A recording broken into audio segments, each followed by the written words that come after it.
My sister convinced my parents to sign their house over to her and laughed. Now you have nowhere to live. I thought she had won, until the lawyer smirked and said, actually, that house was never theirs to give. When she heard who the real owner was, she collapsed in shock. I was standing in my parents' living room, staring at my sister as she smirked at me. Her arms were crossed, her head tilted slightly, that smug little smile tugging at the corners of her lips. She always looked like that when she thought she had won. Well, she said, dragging the word out like she was savoring it, looks like you're out of luck. Mom and Dad signed the house over to me this morning. It's mine now. I felt like the floor had just been ripped out from under me.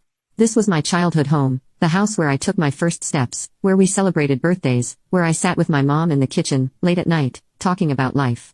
And now my sister was looking me dead in the eye, gloating as she told me she owned it. That I had nowhere to live. She even laughed, a full triumphant laugh. You should have been smarter, she said. You should have known better. I couldn't believe it. I turned to my parents, searching for some kind of explanation, some kind of denial.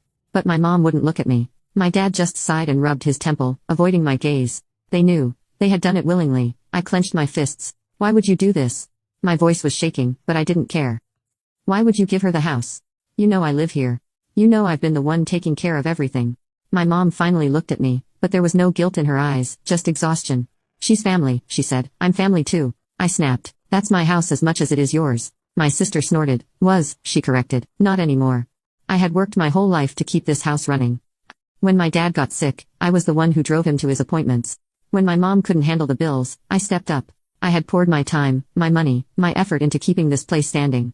And now my sister, who had never lifted a finger for anyone but herself, had taken it from me. I gritted my teeth. This isn't over, I said. She just rolled her eyes. Oh, it is. Legally, the house is mine now. You can't do anything about it. And honestly, I think it's time you found your own place. You're what, almost 40? It's pathetic that you're still living here. My hands were shaking. I could barely breathe. She had no idea what she had just done. And she had no idea what was coming for her.